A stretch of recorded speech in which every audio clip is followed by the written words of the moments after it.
So, I guess Northwest Rings here with another video today. Kind of just, it's not actually a Warrior Warp review. It is going to be my thoughts on it and some things that I don't like about all the hype about it. So it's kind of just another one of my rant videos that I like to post a lot. But I've seen some things that really bugged me about the Warp, and not. It has the thing is it has nothing to do with the product itself. It has more to do with the reactions to it from other people, mostly younger players and kids who are in like kind of like the middle school to sophomore range. Because I've seen a couple of people who have been like juniors and seniors in high school who kind of agreed with me. So I don't know what that says about my mindset or about maybe they're just really mature or I don't know. But so some problems I've been having with it is a lot of kids are knocking it, and I want to say about 80% of the kids I've seen knocking the Warrior Warp are kids who have openly admitted that they have never used one. They just don't like it aesthetically, and I can get that. I mean, a lot of people looking good is a big part of a lot of people's game. I know it's a big part of my game. I don't like having a stick that does not look good. I don't even like using sidewall patterns that don't look uniform and symmetrical. So, I mean, if I'm using the sidewall pattern and it looks too bunchy and it looks too, I change it up until it looks nice. If I have a channel that's kind of wonky, I fix it until it looks, you know, nice. Which I can get. Aesthetically, the Warrior Warp is not the prettiest head. I've heard it kind of looks like a jock strap from some people. Other people say it looks like a hamper, I guess. Kinda. I don't know what kind of hamper you're using, but I guess. Um, but it's just kind of a big problem because I mean, aesthetics. I get it. Aesthetics are important to some people. Um, but what you got to look at with a product like this is the innovation that goes into it. It's supposed to be. I mean, we're set out to make a stick that was consistent at all times and was consistent right off the shelf. You don't have to string it up and mess with it. But and I've never used one, so I can't say that. I'm just gonna say from what I've heard, people who have used it, their reviews. I've dove into this so much because it's a cool piece of innovation. I mean, a stick that you never have to string that is always consistent. And I mean, they can go so far with this. They can go so far. They can branch out different heads, different pockets. You can like take a survey on Warrior's website and it'll give you your specific perfect warp. I'm not saying you can do that now. I'm just saying they could take it there and you could go on warriorlacrosse.com or whatever it is, warriorlax.com, I don't know, and you could take a survey, filling out a bunch of things about how you play, what you like, stuff like that, and they can design you your own specific warp. And I would buy one if I somehow came into a lot of money. I would buy one. That's the only problem I have right now with the warp. Um, the only personal problem that I have is the price point is just it's kind of a little high for broke college kids like myself who are still paying off their tuition that they owe.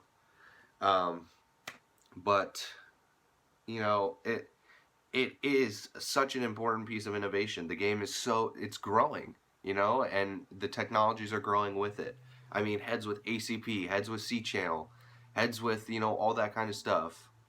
The core tech, SimRail, stuff like those are all innovations that have built up to the warp. I mean, you're gonna have to, companies are gonna keep trying to one up each other with these innovations, and Warrior with this warp, I think has the upper hand right now. I mean, yeah, it doesn't look good. I mean, who cares if performance trumps the aesthetics? I will buy that product 100 times over something that looks good. And I mean, I really, I get it. I get why it's so expensive. It probably a lot goes into making it. But I mean, if it was just like, I mean, not even like that much cheaper. If it was like 150 instead of 250, I think it is. I'd have one. I would buy one today probably, but I don't. So, I mean, you know, you can't just look at the Warrior Warp aesthetically. You have to look at it in all aspects of the game. How does it perform? How does it throw? How does it shoot? How consistent is it? I mean, from what I've heard, it is probably the most consistent stick on the market right now.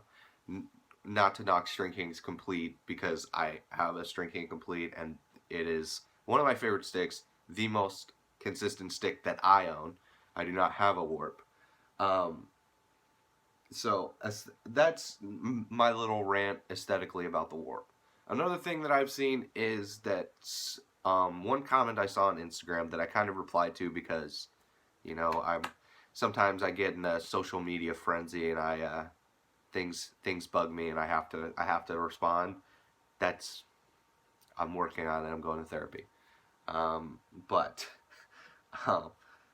one of the things I saw is that a kid was like, "Oh, the Warp sucks. You can only get it one head, one pocket. It sucks. Don't buy it." So much wrong with that comment. Yeah, it only comes in an Evo head right now. It's the first one.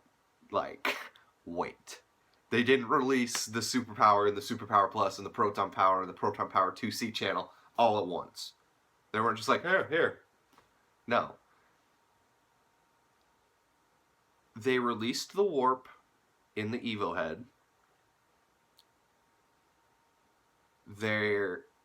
You have to release it to see how they're going to respond to it, to get your initial first critiques, so that when you release the second one in maybe the burn, maybe in the burn head, you can fix all the things that people didn't like about it.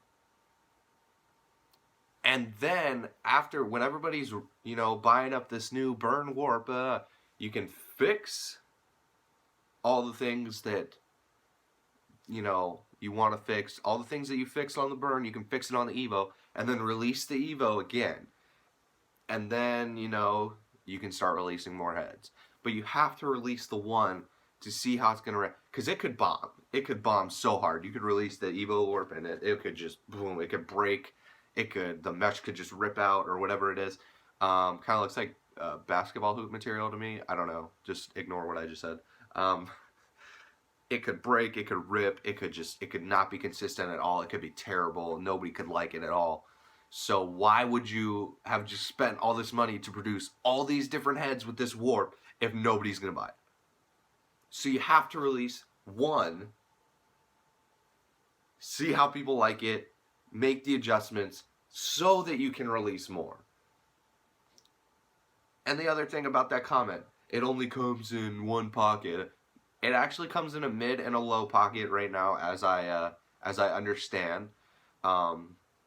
Which, I mean, hey, those are probably two of the most popular pockets on the market right now. You really only have like 3 mesh pockets to pick from, or pocket placements to pick from, I should say. You have a high pocket, mid pocket, and a low pocket, and then there's kind of like a mid low and a mid high. But I mean, usually if you have a mid pocket, it's gonna shift mid high anyway when you're shooting. So I don't really consider mid highs to be a pocket, really, or mid lows. I actually probably consider mid lows more than I consider mid highs, because I actually do have a lot of pockets that sit actually kind of between mid and low. So respectively, you have about 3 to 5 pockets that you really are gonna have. And Warrior released a head with 2 of them. Like, I mean, two of the most used pockets too. I really only see people using low and mid pockets. I don't see a lot of variations of the others, but that's just me. I don't know about you guys. I'm not really from a hotbed, so I mean, I can't really speak. So that comment smushed over. And I mean, like I said, you just can't knock something aesthetically that you know nothing about, that you've never used. Guys, before you make any comments about the Warp, before you go on and say, oh, not even, oh, my friend has it and he said this. No, I want you, if you have the opportunity, go into your lacrosse store or pick one up. If you can, if you can afford to pick one up, pick one up. I mean, if you have $250 to spare or however much it is, I think it's $250. Go buy one, test it out, put it through the ringer yourself, and then post your comments everywhere with your opinion. But if you don't have the money, go into your lacrosse store, pick one up.